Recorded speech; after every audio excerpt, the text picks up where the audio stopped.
कल तक जो पौंडीचेरी का कार्यभार संभाली थी, उस केंद्र शासित प्रदेश की सर्वे सर्वा बनी हुई थी, अचानक देर रात उन्हें उपराज्यपाल के पद से हटा दिया जाता है। आप समझ ही गए होंगे मैं यहाँ किसकी बात कर रही हूँ। जी हाँ, यहाँ बात हो रही है देश की पहली आईपीएस अफसर किरण बेदी की। नमस्कार, आप देख रहे हैं दी कंटाप और मैं हूँ नेहा। देश की पहली आईपीएस अफसर किरण बेदी, इस नाम से तो आप बखूबी परिचित हैं ही। वही किरण बेदी जिसने इंदिरा गांधी तक को हिला दिया था, वही किरण बेदी जिसने अपने से बड़े अधिकारी को छोकरी कहने पर ललकारा था, जिसके कारनामों के ऊपर न जाने कितने फिल्में तक बन चुकी है। लेकिन कल देर रात को इनकी अपनी ही सत्ता डगमगा गई। कल अचानक पूर्व आईपीएस और उपराज्यपाल किरण बेदी को उनके पद से हटा दिया गया। जिस सत्ताधारी पार्टी ने उन्हें गवर्नर बनाया, उसी पार्टी ने उन्हें कल हटा दिया। हालांकि उनके एक दिन पहले उन्होंने कोविड वैक्सीन की स्टॉक टेकिंग एक्सरसाइज वाली वीडियो अपने ट्विटर पर शेयर की थी। The DMS, please give me an update on why is the vaccination so low? Some wrong thing messages has spread before the vaccine arrived. That is deep seated. Even when I talk to some Dasisdars, they are telling that will be there any reaction after 2 years or 3 years like that they are thinking, ma'am. See, how will you allay these fears? Repeatedly we have to talk to them, ma'am.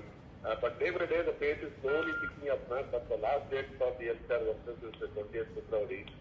And now we are motivating now the medical colleges also, ma'am. Have you issued a plan where you will be talking and clearing? Have you issued any timetable plan?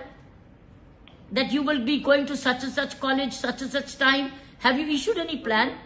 Fine, ma'am. Fine, ma'am. Timetable we will issue, ma'am. You've not issued any timetable.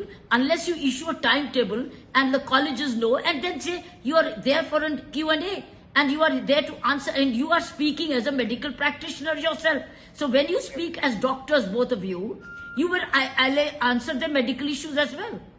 Yes, ma'am. I've spoken to the DGP and I've spoken to Vallavan. Immediately cover up all this Swachhta workers. They are the carriers. They could MTS. They are poorer people. Therefore, please start the vaccination, announce a timetable, hold camps nearer them, and let them keep coming and clearing it. Yes, ma'am. So the decision we are taking, number one, is a calendar.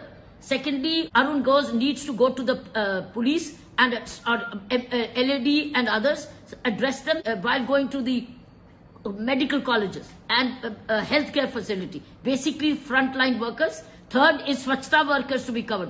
MTS workers. Police department should be fully covered right now. And you have the leadership supporting you and this discipline force which will come in. And we need to cover them because it's not a question of numbers. It's a question of protection of the frontline worker.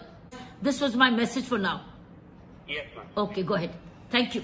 इसके अगले दिन ही उनका इस्तीफा भी उन्होंने अपने Twitter पर audio के माध्यम से शेयर किया है। I thank the Government of India for a lifetime experience in serving Puducherry as its Lieutenant Governor. I also thank all who worked with me closely.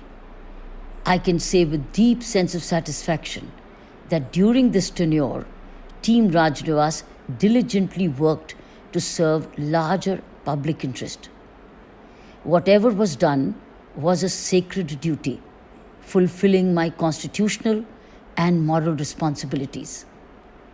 Puducherry has a very bright future. It's now in the hands of the people.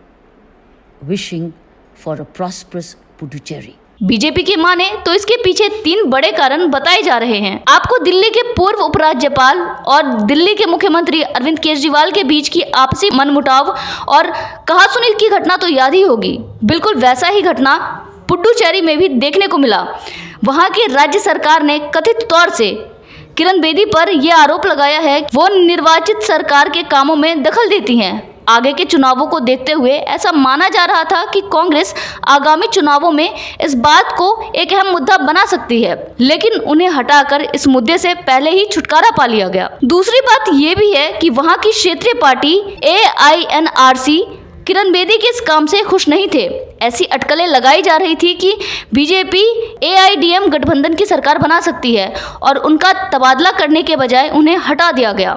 ऐसा पौंडीचेरी के वोटरों को खुश करने के लिए भी किया गया कि पार्टी उनसे खुश नहीं है। तीसरी बात भी अहम बताई जा रही है कि वहां नारायणसामी की सरकार अल्पमत में आने के बाद बीजेपी की केंद्र सरकार को वहां दखल देना पड़ सकता है और संभावनाएं ये भी है कि विधानसभा भंग करने के बाद राष्ट्रपति शासन लागू करना पड़ जाए। वैसे हम आपको किरण बेदी से जुड़ा एक अपडेट ये भी दे दें कि किरण बेदी इससे पहले साल 2015 के दिल्ली विधानसभा चुनाव में भी लड़ चुकी हैं, वो भी बीजेपी की ओर से।